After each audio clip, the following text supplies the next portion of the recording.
Les Français sont les plus gros consommateurs au monde de cornichons et pourtant la quasi-totalité de leur production a été délocalisée à l'autre bout de la planète. On va vous expliquer pourquoi en 3 raisons et surtout on va voir si les cornichons qui sont bien français sont aussi les meilleurs.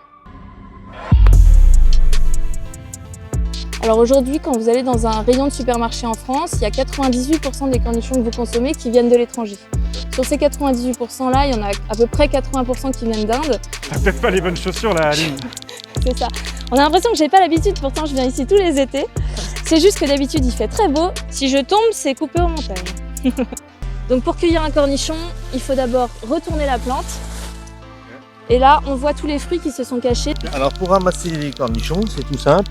On prend le cornichon, on le casse à l'envers, comme ça on récupère pas la queue et on ramasse les cornichons qui sont bons à récolter. C'est fou parce qu'en fait, dans les années 90, les grands industriels sont partis vers l'Inde. Déjà, il n'y avait pas assez de cornichons en France pour répondre à la demande. Et de deux, l'Inde, ils ont 3 récoltes par an contre une seule en France, qui est l'été. Et bien évidemment, le coût de la main-d'œuvre y est moins cher. Quand on compare un SMIC français comparé à un SMIC indien, on est sur un rapport de 1 à 15. Donc c'est pour ça que le cornichon français coûte plus cher. Tous ces petits cornichons là, c'est aujourd'hui ce que consomment la majorité des gens dans les bocaux qu'on retrouve en rayon. Ça va de 1 à 3 cm pour que ce soit considéré comme un extra fin. Okay. Sauf qu'un cornichon, ça peut doubler de volume en une seule journée. Donc le matin, ça peut ressembler à ça. Et typiquement l'après-midi, ça peut être comme ça. Ah, ce qui est super beau à voir, c'est ça. C'est frais, c'est croquant. Et les caisses de cornichons, elles arrivent ici, on les passe dans ce qu'on appelle une calibreuse. On peut les trier en fonction de leur taille. Nous, on n'écrit jamais extra fin sur nos étiquettes parce qu'on n'arrive pas à avoir uniquement des extra fins. Quand on calibre les cornichons, on les met avec la taille un petit peu plus supérieure parce que si on ne prenait que les extra fins, on n'en aurait tout simplement pas assez pour faire un bocal. Les aromates, dans une recette traditionnelle, ça va être principalement de l'estragon et de la graine de moutarde. On rajoute le jus, c'est-à-dire le vinaigre.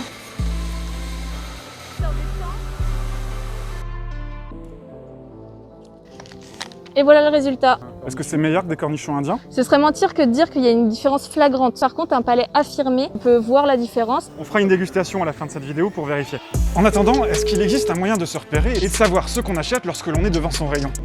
Est-ce que vous avez bien tourné le pot dans tous les sens? Je ne crois pas qu'il y ait d'indication d'origine. Elle est absolument pas obligatoire en Europe, ni en France. Alors je peux pas vous dire à 100% que c'est pas français, mais si l'origine n'est pas mise en avant, il y a quand même fort à parier que c'est pas français. Donc les cornichons là s'appellent cette fois croque vert, 6 épices et aromates, donc c'est une recette un peu particulière. Et vous n'avez pas l'origine. Donc on est dans le même cas en fait que le produit précédent. Ce qu'il faudrait faire à ce moment-là, ça serait de contacter le service consommateur pour lui poser la question directement. Ok, tout de suite. Bienvenue au service consommateur Amora. Alors, pour nos cornichons, donc il y a 20% qui viennent de France, le reste vient d'Inde et de Turquie parce que la demande française est trop importante, on n'arrive pas à suivre.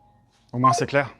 Vous avez cette fois alors une indication supplémentaire que vous n'aviez pas sur les 2 autres pots qui est cornichon français. Ça va vous dire que les cornichons ont effectivement été cultivés et récoltés en France. En résumé, à moins que ce ne soit écrit très explicitement sur le pot, il n'y a aucun moyen de connaître le pays d'origine de ces cornichons. Mais une fois qu'on a dit ça, vous devriez peut-être deviner d'où viennent ceux qui sont contenus dans ces 2 pots. De France. Mais est-ce que pour autant, ça veut dire que c'est meilleur ?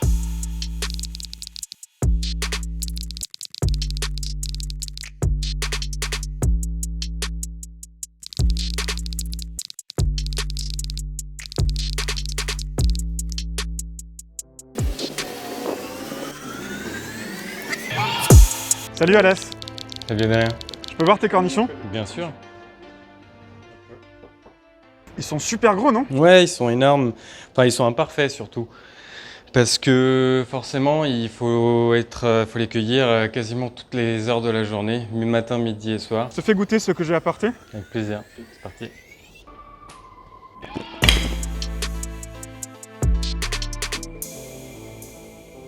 Oui, alors ça c'est des extra fins, c'est sûr. Ça c'est des extra fins, c'est sûr. Ça c'est des fins, je dirais, qui sont un peu plus gros et moins bien calibrés.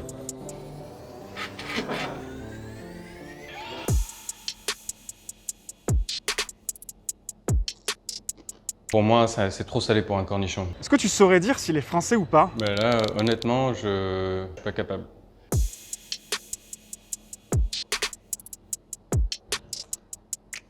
Je dirais que c'est vraiment le goût du cornichon standard avec lequel on a grandi.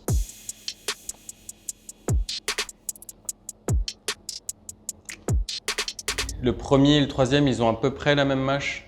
Le deuxième, il y a moins de croquance. C'est peut-être celui-ci qui n'est pas français.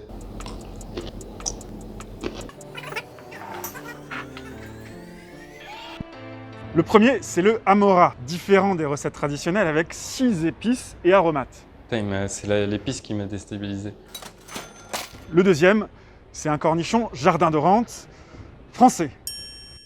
Ah, Ils sont plus de 2 fois plus chers. Et le dernier, c'est le mail. Merci Alès. je t'en prie, Adrien. Ciao. À bientôt. Au fond, je vois 2 raisons de préférer les cornichons français. La première, elle est symbolique. Quitte à manger un produit typiquement français, autant qu'il soit cultivé chez nous. Et la deuxième, elle est économique, car si on relocalisait la production, l'agriculture et les emplois français s'en porteraient pas plus mal. Le hic, comme souvent, c'est que c'est plus cher.